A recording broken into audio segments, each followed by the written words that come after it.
Fala, galerinha mentorizada, professor Johnny na área. Vou falar com vocês hoje sobre um nome muito importante no campo da educação. John Dewey. Gente. John Dewey é um nome da educação nova. Então, quando a gente pensa em John Dewey, a gente lembra logo, né, da educação nova. É um filósofo, ele foi um filósofo, pedagogo norte-americano. Ele é um dos principais representantes da corrente pragmatista. Inicialmente, ele foi desenvolvida essa corrente por Charles Sanders Peirce, Josiah Royce e William James. Olha que o nome William James aparece aqui para vocês como um nome importante. Opa, peraí que foi demais. Então, ele também foi inspirado em George Herbert Mead. É um nome importante também a ser pensado. Ele elabora novas concepções psicológicas relacionadas ao cérebro, né, o Mead, e o sistema nervoso, né, com as condições sociais em que os indivíduos vivem. Então, é uma outra forma de se pensar naquele momento histórico, né? Uma coisa importante que faz uma conexão com outros vídeos aqui do Mentorizar, pensando nas tendências pedagógicas, nas correntes de pensamento. Quando a gente pensa em educação nova, a gente pensa em uma forma de se renovar o método, né? Porque a gente vem de uma tradição, historicamente falando, né? A gente vem de uma tradição de uma educação tradicional, voltada a um professor magistrocêntrico, como centro do processo, um pouco centrado nas perspectivas mais disciplinares, né? De se ensinar, né? de se transmitir um conhecimento, né, um pouco voltado para a questão da disciplina, né, das sabatinas jesuíticas lá, que a gente tem outros vídeos aqui no Mentorizar explicando. Se você caiu de paraquedas nesse vídeo, olha aqui no nosso Instagram, vou botar aqui, no nosso Instagram, no nosso site e no nosso canal do YouTube, porque vocês têm outros vídeos para entender um pouco melhor tudo isso. Hoje o nosso objetivo é falar especificamente de John Dewey, esse nome importante aí, um pedagogo norte-americano importante. Ele foi um dos autores que influenciou e ainda influencia muito o debate sobre a educação para a democracia, tá? A gente toma o nome do John Dewey como fonte principal de análise, né, a partir do seu livro Democracia e Educação, publicado em 1916. Com William James, ele é estimulado a investigar em que medida as ideias provocam efeitos práticos. Por isso que eu mencionei a ideia de que John Dewey tem uma conexão direta com o pragmatismo. Deixa eu botar aqui, tá? O pragmatismo, ele é um dos nomes dessa corrente filosófica chamada pragmatismo, tá? Ou corrente pragmatista. A sua filosofia é principalmente marcada pelo instrumentalismo, isto é, pelo desejo de romper com a filosofia clássica.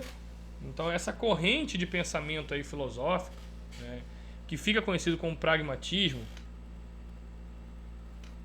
se vocês estão me vendo direitinho, não estou atrapalhando, se torna um dos seus principais expoentes, mas preferia chamá-la de instrumentalismo pedagógico, assim que ele prefere chamar, né, de instrumentalismo pedagógico, porque ele estava pensando numa escola mais prática. E a experiência lá na Universidade de Chicago, a gente está falando de um autor norte-americano, não esqueçam disso, tá?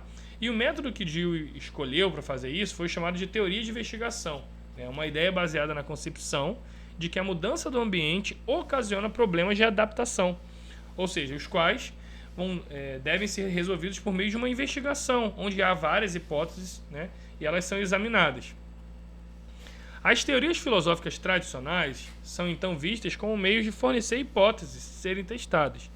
O Dewey também vai participar paralelamente vai participar do liberalismo britânico, da Constituição lá, de que é atualmente chamado de liberalismo social, visto atualmente como de centro ou de centro-esquerda, né? Para ele, o indivíduo não é um ser isolado, mas participa de uma sociedade, tá? E por participar dessa sociedade, ele vai trazer a tese que marca a sua filosofia política, evidenciando principalmente a importância dada ao público, ao caráter público, né? A sua filosofia política, então, vai ser vista, vai ter como objetivo o desenvolvimento da individualidade, isto é, a autorrealização por meio da democracia. Tá? Esse nome importante aí no que diz respeito à democracia, uma nova concepção de educação. E em 1894, ele vai elaborar uma combinação original entre a psicologia e a filosofia. Olha que interessante, né? Esse link que ele vai trazer entre psicologia e filosofia para a aplicação da teoria e prática na ação pedagógica. É assim que nasce a experiência pedagógica conhecida como escola-laboratório. Uma questão que pode aparecer na sua prova é: que autor está relacionado à experiência de escola-laboratório? John Dewey, Montessori, Paulo Freire? Isso aqui é uma boa pergunta, né? A escola-laboratório de Universidade de Chicago tem relação direta com John Dewey. Ele traz uma nova concepção de educação. Segundo ele, a educação deveria ser definida como uma reconstrução e reorganização da experiência. Aqui eu quero chamar muito da sua atenção, porque essa questão da experiência, ela é latente no que diz respeito a aumentar o sentido, né, e também a nossa aptidão para dirigirmos o curso das experiências subsequentes. Ele vai dar uma relevância para essa ideia de experiência.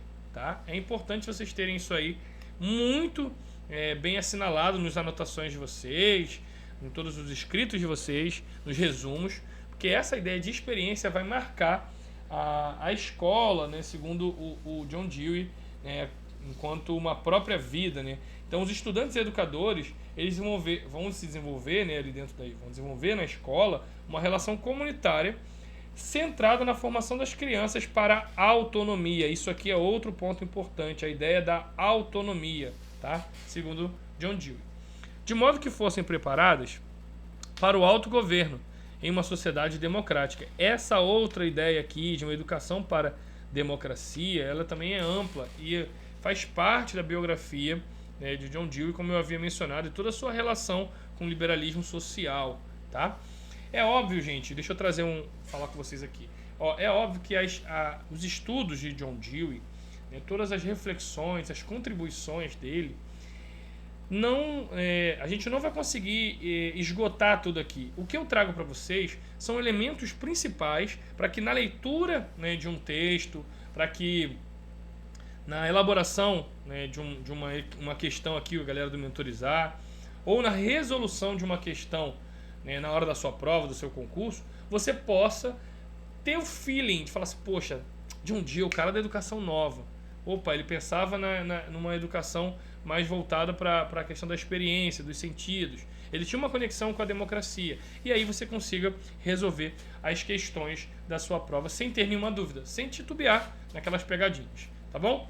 A nova escola, então, segundo John Dewey, buscaria a expressão e o cultivo da individualidade, como eu havia mencionado, e a realização de atividades livres. Olha aqui. A gente estudou um pouco John Dewey, né, e falou um pouco desse nome quando a gente falou sobre as tendências pedagógicas, né, lá da renovada diretiva, né, então, ou renovada progressivista. Então a gente trouxe toda essa relação aí. Que se você tiver dúvida, dá uma olhada depois no canal do YouTube, né, nesse canal aqui do YouTube do Mentorizar, ó, tem alguns vídeos lá, tá bom? Vídeos explicando cada tendência pedagógica. E aí eu falo para vocês o seguinte: por que é importante estudar a história da educação? Porque a história da educação, ela vai te dar, por mais que não caia na prova, né, uma questão sobre a história da educação, ela vai te dar uma base para entender outros assuntos, né, outros autores, né, como a tendência pedagógica, a teoria curricular. É com essa linha, com essa coluna vertebral da educação que você vai montando, né, toda a lógica, todos os assuntos que estão relacionados ali ao seu concurso, e que está previsto no seu edital, tá bom?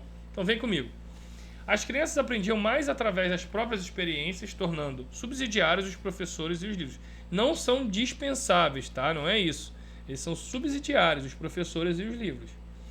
A escola não seria mais um local de preparação para a vida em um futuro remoto, ou seja, não teria uma característica propedêutica, como a gente já havia mencionado nos outros vídeos, né? Ela seria a própria vida, ela teria conexão com a própria vida. As experiências marcariam essa relação com a própria vida, tá bom? Então é disso que o John Dewey está trazendo, é disso que a gente está falando aqui, dessa relação aqui, ó, com a própria vida, tá bom?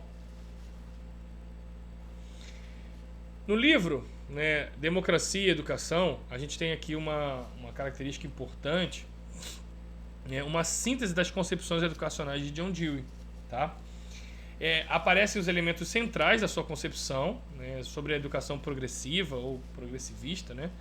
Ou seja, guiada pelo ideal de uma sociedade verdadeiramente democrática. É disso que a gente está falando aqui. Tá? A gente explica essa diferença entre progressiva e tendência progressivista num dos vídeos que tem no nosso canal. Então você pode depois acessar lá e entender melhor de onde vem esse termo, por que a gente usa o termo progressiva e progressivista em determinados momentos.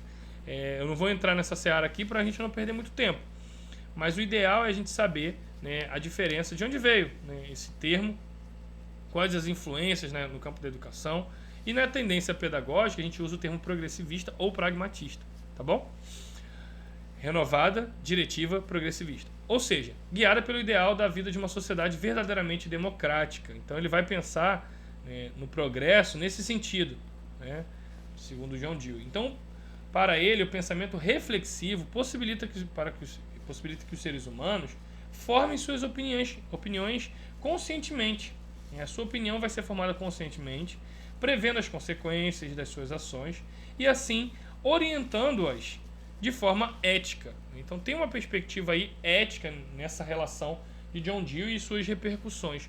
Vamos ver um pouco mais, né? Então assim, ele vai inspirar o pensamento e a ação desse nome aqui, ó. Gente, eu já vi isso aqui cair em concurso, tá? Concurso de oficial da Marinha. Nome do autor que foi o criador do método dos projetos. É o William Kilpatrick. Então perceba o seguinte, o John Dewey ele vai influenciar o Kilpatrick, que é o autor, o educador, que vai produzir, né, o método dos projetos. Então essa parte aqui é importante você ter muito bem assinalado aí, porque pode aparecer nas suas questões, inclusive pode aparecer aqui no Mentorizar alguma questão para você. Olha a dica, tá? No simulado, você que é meu aluno aqui, pode aparecer no simulado. Criador do método dos projetos, John Dewey, Kilpatrick. Saiba que é Kilpatrick, embora tenha sido influenciado por John Dewey, tá? Essa é uma boa pegadinha. O Kilpatrick ele vai produzir um método centrado na valorização da experiência. Então perceba que aqui tem uma influência de John Dewey, né? A gente viu a ideia da experiência. Outras repercussões. Anísio Teixeira foi seu aluno. Então Anísio Teixeira, um autor que vai influenciar a educação nova, o Manifesto dos Pioneiros aqui no Brasil, ele foi o aluno do John Dewey lá nos States, né? Ele vai ser o tradutor e divulgador de sua obra aqui no Brasil. Ele vai estimular sua atuação política e educacional como líder da Escola Nova, ao lado de dois nomes, né? A tríplice lá, né? A tríade. Anísio Teixeira, Fernando Azevedo e Lourenço Filho. Então é importante vocês terem isso aqui em vista também, porque percebam que o John Dewey, embora ele tenha sido um americano, ele foi um nome importante para a Escola Nova aqui no Brasil. Então a gente tem que a importância dessa relação aqui com o John Dewey, né, com Anísio Teixeira, da Escola Nova, vai determinar como, né, a educação nesse período histórico vai construir uma relação da sociedade, né? E esse movimento, né, da Escola Nova, marcado pelo Manifesto dos Pioneiros, ele é crucial para a educação do país. Ele vai marcar muito toda a história da educação. Então não tem como. Isso aqui, gente, tem um grande índice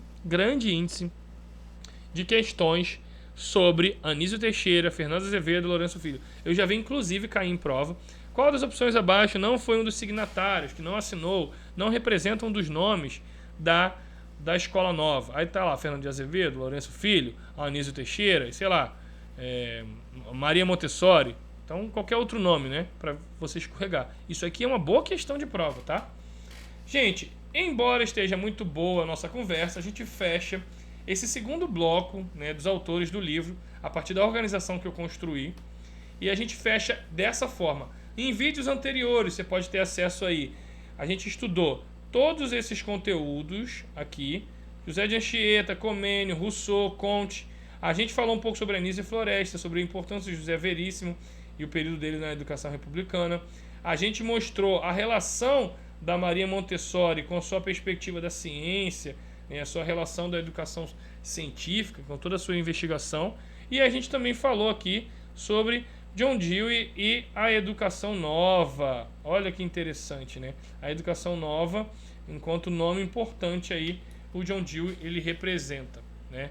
Um nome importante, influenciou muito, né, do que a gente trabalhou aqui nesse curso de História da Educação, um curso que visa dar as bases, os fundamentos para que você possa responder uma questão, mas não esgota, né, e não te exime da leitura atenta de um livro de História da Educação. E eu sugiro esse livro aqui, ó, tá? História da Educação de Pilete. Quem é meu aluno, eu disponibilizei esse PDF, tá bom? Gratuitamente, para que você possa ter acesso a esse livro, tá bom? Fechando sobre esse assunto da história da educação, agora a gente vai ver o terceiro bloco. Então eu vou dar uma pausa, só para você saber o que vem por aí, né? Você que está assistindo a esse vídeo aqui no canal do YouTube, você que de repente está assistindo a esse vídeo aqui, caiu de paraquedas somente nesse vídeo, a gente vai trabalhar alguns nomes importantes no próximo bloco, né? O que a gente vai aprender aí no próximo bloco? Eu vou trazer alguns autores que não são tão comuns de se trabalhar por aí, né? Como Makarenko. Opa, foi até demais, avancei, dei palhinha aqui, dei um spoiler. Olha lá, Makarenko, Nyerere, da educação africana. Agora, esses nomes aqui que eu vou sinalizar, eu tô dando só uma palhinha, tá, gente? Para vocês terem uma noção, né, do que vai acontecer. Fernando de Azevedo, Gustavo Capanema, Paulo Freire, Valnir Chagas. Esses nomes aqui, deixa eu ver se eu tô na frente de vocês, acho que sim. Esses nomes aqui, eles são nomes importantes para qualquer concurso, principalmente Paulo Freire, tá? Darcy Ribeiro também é um nome importante. Aí aqui já é uma perspectiva da educação integral e o professor, né, dentro dessa educação integral. Mas eu chamo a atenção para o nome de Paulo Freire, Fernando de Azevedo, um pouco de Gustavo Capanema, mas principalmente Paulo Freire e a educação popular, Fernando de Azevedo e a educação pública, tá? São nomes importantes que a gente vai estudar aqui nesse último bloco desse curso de História da Educação. Eu tenho certeza que após todo esse estudo aqui, com esses autores, a partir desses ganchos, autores e momentos históricos, você vai ser capaz de responder qualquer questão, né, na área de História da Educação, ou mesmo fazer associações com outros assuntos sem titubear nas suas questões de prova. Tá bom? Um abraço e até o próximo vídeo. Mentorizar para vocês. Tchau, tchau.